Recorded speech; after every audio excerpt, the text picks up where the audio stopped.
Bonjour. Bonjour à tous les frères et sœurs dans le monde entier, que ce soit en Amérique, aux États-Unis, en Europe, dans les îles de l'océan Indien, que ce soit quel que soit le lieu où vous vous trouvez dans le monde entier. Nous allons partager sur la parole de Dieu parce que c'est cette chaîne, comme j'ai toujours dit, comme j'ai l'habitude de dire, nous parlons que du Seigneur Jésus-Christ.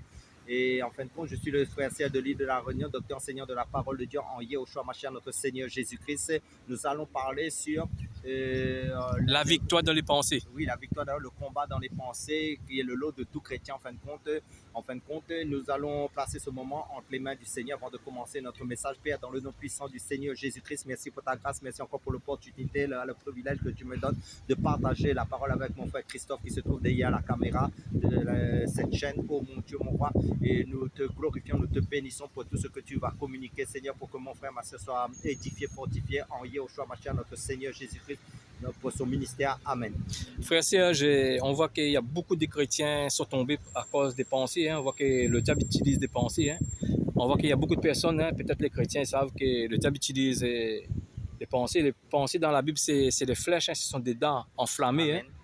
En fait, le Seigneur nous a prévenus d'avance parce qu'en fin de compte, le Seigneur dit, en fait, quand nous acceptons le Seigneur Jésus-Christ, en fin de compte, le Seigneur nous demande la consécration. Et la consécration, c'est quoi? C'est beaucoup de travail. Ça veut dire beaucoup de travail, c'est quoi?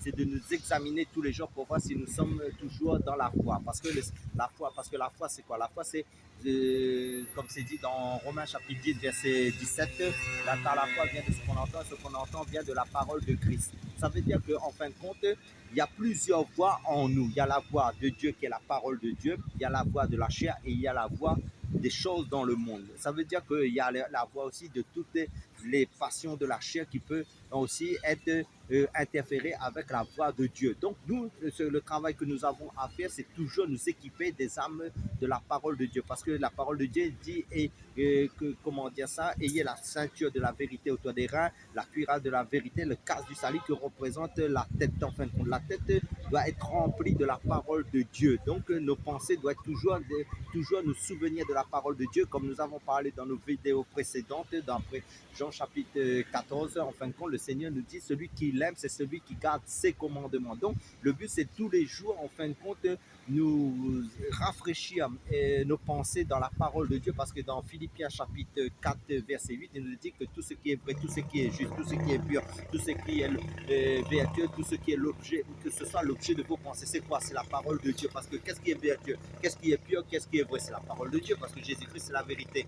Parce que le diable, la capacité qu'il a reçue, que Dieu permet, en fin de compte, c'est pour détruire l'homme, il utilise la pensée. En fait, quand il utilise la pensée comme ça, le but c'est de détruire l'homme. La pensée qu'il va envoyer, c'est le découragement. Et il va envoyer aussi la lourdeur. Et il va envoyer des flèches pour qu'on enlève l'amour de Dieu. Il va enlever l'amour de la prière, l'amour de jeûne.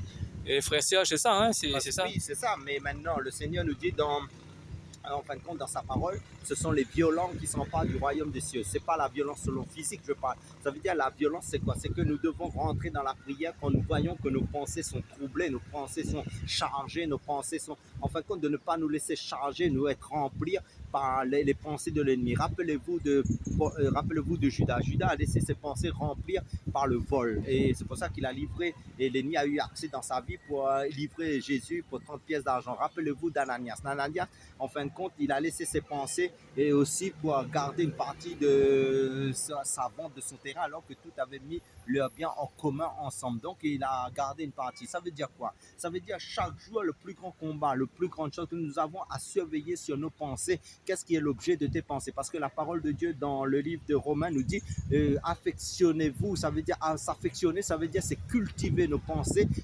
Quels sont les désirs de nos pensées? Quel est l'objet de nos pensées? Quelles sont les affections de nos pensées? Qu'est-ce qui se trame dans tes pensées chaque jour? Est-ce que c'est la parole de Dieu? Est-ce que c'est l'adoration? Est-ce que c'est la vie de prière? Est-ce que c'est la vie de la méditation de la parole de Dieu, de chercher la volonté de Dieu, de pratiquer la volonté de Dieu, de faire son œuvre? Ou sinon c'est d'être dans la distraction, dans les choses qui n'ont aucun rapport avec la parole de Dieu. Mais si dans ce cas-là tu es dans des choses qui n'ont pas en rapport avec la parole de Dieu, à un moment donné tu vas baisser la garde. Ça veut dire que tu vas être négligent, tu vas être paresseux. Et là l'ennemi, en fin de compte, quand tu vas baisser la garde au niveau des pensées sans t'apercevoir, tu vas être rempli par des pensées qui n'ont aucun rapport avec la parole de Dieu. Tu vas perdre le temps.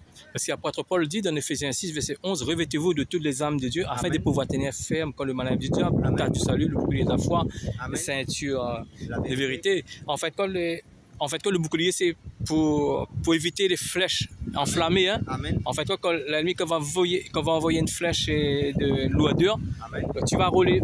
Lorsque tu vas prier, en fait, quand la fin semble lourde, en fait, quand la prière, c'est des combats aussi. Il faut pas arrêter. Au contraire, il faut laver nos visages. Hein. Si nous sommes fatigués, on prie. Amen. Parce que la prière, c'est un combat. Il faut prier. Même si dans la fatigue, il faut prier aussi. Hein. Ça veut dire quoi? Le bouclier, c'est pourquoi aussi?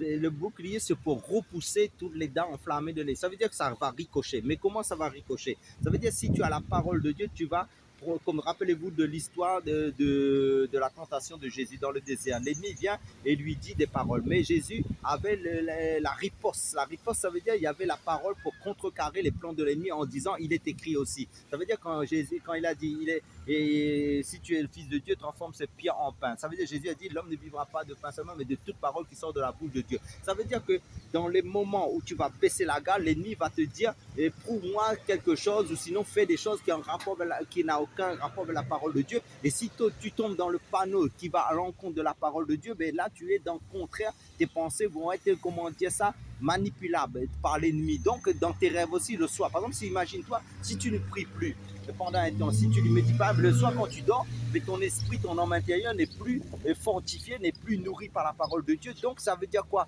Tu vas laisser de l'espace vide en toi et l'ennemi, en fin de compte, il aura accès à travers tes oreilles. Ça veut dire le soir, tu peux entendre des voix et des suppositions, des murmures, ça s'appelle. Ça veut dire des souffles. Ça veut dire l'ennemi va souffler par des murmures, des pensées qui n'ont aucun rapport, ou sinon tu vas faire des songes qui n'ont aucun rapport avec la parole de Dieu. Et là, en fin de compte, tu vas être séduit. Donc le problème, c'est quoi? Il faut examiner ta vie toujours au miroir de la parole de Dieu. Donc nous devons toujours nous miroiter. C'est comme quand tu te lèves le matin, par exemple, tu regardes comment tu es habillé, tu vas devant le miroir et tu vas en fin de compte regarder si tes cheveux sont bien peignés, tu vas en fin de compte te voir si tu es présentable pour sortir dehors. Mais maintenant, pareil, ça veut dire nous miroitons comme dans un miroir devant la parole de Dieu chaque jour de nos vies pour voir si nous ne sommes pas sortis en fin de compte de la parole de Dieu, si nous sommes dans les choses du monde. Parce qu'en fait, le diable peut envoyer une flèche directement et tu peux recevoir une flèche et de la colère, tu peux prendre la colère, c'est l'ennemi. Une douleur, n'importe quoi dans la chair. Oui,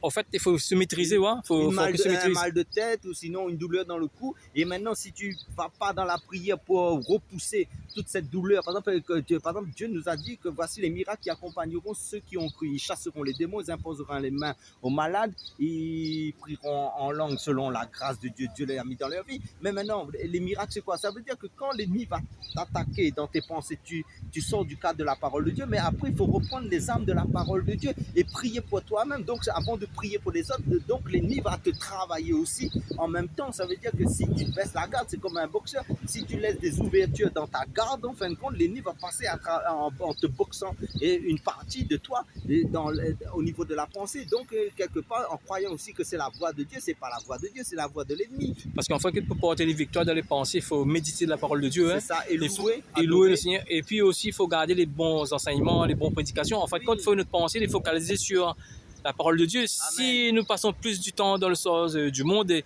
le diable aura la victoire sur nous. Hein? Oui, en fin de compte, nous avons été, parce que nous sommes un royaume spirituel en Christ. Ça veut dire le royaume est en nous, ça veut dire l'Esprit de Dieu. Comme nous avons parlé dans nos vidéos précédentes aussi, que le Seigneur demeure en nous et nous sommes le temple du Saint-Esprit. Mais le Saint-Esprit, qu'est-ce qu'il a besoin? Il a besoin du dépôt de la parole. Donc, il travaille qu'avec la parole de Dieu. Les armes, les outils de la parole de Dieu, c'est ça, l'Esprit travaille avec, c'est dans la vérité. Parce que Dieu, il recherche les adorateurs qui l'adorent en esprit en vérité. Mais le Saint-Esprit travaille avec la vérité. Mais maintenant, s'il y a le mensonge, il y a des pensées qui est charnelle, qui est des choses qui est futile, qui est vanité. Donc à ce moment-là, l'esprit en toi va, tu vois, ton corps, quand tu jeûnes, tu fais un régime au niveau du corps pour te maigrir, mais il ne faut pas que l'esprit diminue en toi, il faut que l'esprit prenne de l'ampleur. Mais pour que l'esprit prenne de l'ampleur, il faut lui donner la nourriture chaque jour. C'est pour ça qu'il dit, heureux l'homme qui médite la parole de Dieu, il est comme un arbre planté près d'un courant d'eau qui donne son fruit en sa saison, même dans les temps de sécheresse. Tu sais c'est quoi les temps de sécheresse? C'est quand les moments difficiles vont arriver et dans des épreuves, tout ça, mais tu es armé pour faire face à toutes ces épreuves dans le combat. Parce qu'en fait, quand Dieu l'a pensé, c'est vient au niveau du cœur, parce que même même le roi David a dit, je tiens ta parole de mon cœur, afin de ne pas pécher contre C'est ça. toi. Dans le psaume 19, il Amen, pense ce c'est ça. verset-là. Parce que c'est en fonction de ce que tu as dans ton cœur que tu vas agir. Ça veut dire, si tu aimes la parole plus que les choses du monde, tu vas agir en fonction de ton cœur dans ce que Dieu te recommande de faire, en fin de compte. Mais si ta pensée, en fin de compte, dans ton cœur, c'est autre chose, donc tu vas agir. Parce que selon les œuvres que tu produis, c'est ce qu'il y a dans ton cœur, en fin de compte. C'est ce que ton cœur s'affectionne, c'est son cœur cultive. Donc, si à un moment donné, tu baisses la garde, tu dis, bon, là, c'est bon, je connais la parole de Dieu, donc je me repose un peu. Si tu es fatigué, gloire à Dieu, tu te reposes, tu recules, mais après, il faut reprendre les armes spirituelles et tenir comme à la guerre. Un soldat ne met jamais son fusil loin de lui, il est toujours près de lui. Ça veut dire que toute ta vie, tu seras en guerre. Donc, tes armes spirituelles doivent être sur toi tous les jours Pour porter et être aiguisées. l'expérience que nous avons aussi, en fait, compte, et pour porter la victoire de les pensées, en fait, compte, même dans Hébreux 12, il dit, ça fait que nos regards fixés sur Jésus, le consommateur de la foi. En fait, compte, voilà, on lève le matin, on médite la parole de Dieu. Il faut tout le temps notre pensée focaliser sur la parole de Dieu. Oui, parce même qu'en fait, si on prend la Bible, on a une pensée sur la parole. Parce qu'en fin de compte, le péché, il y a des gens qui croient que le péché, c'est physique, simplement, parce que le péché commence au niveau de la pensée. Un frère Serge? Amen. Parce qu'en fin de compte, le Seigneur dit, celui qui sait faire le bien ne fait pas, commet un péché. Ça veut dire, à des fois, on sait ce qui est bien de faire, mais si nous négligeons les choses de faire, par exemple, méditer la parole, comme la parole nous recommande, prier sans cesse, ou sinon on fait obéir à la parole de Dieu, ben, en fin de compte, nous laissons de l'espace à l'ennemi. C'est ça. En fait, il ne faut pas laisser de l'espace en nous. Quand nous avons l'occasion, il faut comme si racheter le temps. Quand il dit racheter le temps, en fin de compte, ça veut dire que nous n'avons pas de temps à perdre. Ça veut dire ne pas perdre des choses, en fin de compte, que nous devons comment emmagasiner du temps parce que la parole est éternelle. Donc, ça veut dire plus nous sommes dans l'éternité de la parole, parce que la parole en nous, c'est l'éternité même, en fin de compte, de Dieu, de sa vie en nous. Donc, nous devons demeurer dedans, persévérer dedans et ne laisser en nous, dans le temple que nous sommes, aucune place vide. Il faut que ça soit saturé de la parole. Plus nous sommes saturés de la parole de Dieu, de l'obéissance à la parole, plus l'onction va couler en nous et plus nous serons disponibles contre toutes les attaques de l'ennemi. Mais si nos pensées sont travaillées, si nos pensées sont manipulées et si nous négligeons, nous sommes paresseux, ben, en fin de compte, nous serons affaiblis. En fin de compte, il faut prendre l'autorité sur les pensées, parce que quand l'ennemi voit une pensée, dit au nom de Yeshua, au nom de Jésus, que cette pensée disparaît, parce que tu utilises aussi les armes, qui est la parole de Dieu, tu refuses, hein, et les pensées vont disparaître tout de suite. Hein. Amen. Parce qu'en fin de compte, ce qu'il faut saisir aussi, c'est que en nous, la pensée est toujours en activité, même quand nous faisons rien. C'est ça qu'il faut comprendre. Et en fin de compte, il ne faut pas que nos pensées soient des pensées qui vont dans tous les sens. En fin de compte, il faut que nous canalisons, nous maîtrisons la pensée, nous la sujettissons par le Saint-Esprit dans la parole de Dieu. Et ça, c'est un travail quotidien, un travail de chaque jour, chacun pour sa part. Donc, ça veut dire quoi? Il faut mettre nos pensées, affectionner nos pensées, cultiver nos pensées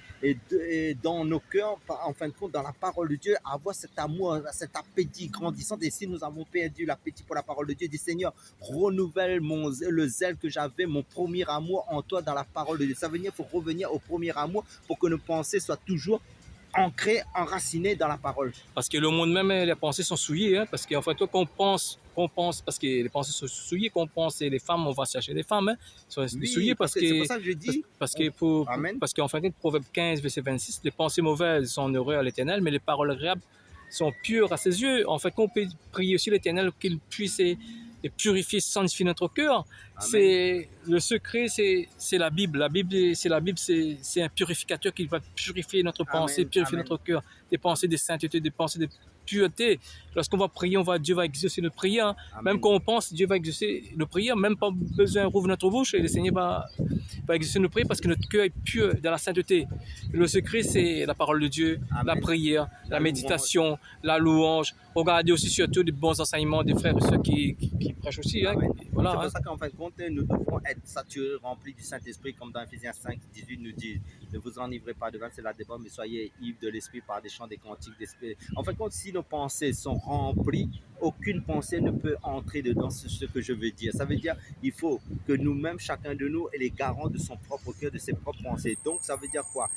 Dieu nous a donné cette volonté personnelle, individuelle, pour que chacun travaille son propre cœur dans la pensée du Seigneur chaque jour, pour demeurer dans sa parole. Et ça, c'est un travail, de persévérance. Frère et sœur, Le fin mot de la fin de ce message, c'est que j'encourage les frères et les sœurs, en fin de compte, ceux qui sont tombés à cause des pensées, de se repentir et de revenir au Seigneur et de cultiver la parole de Dieu en continuité dans leur cœur pour aller de l'avant, pour être sauvés en Yahushua Mashiach. Amen. Amen, alléluia.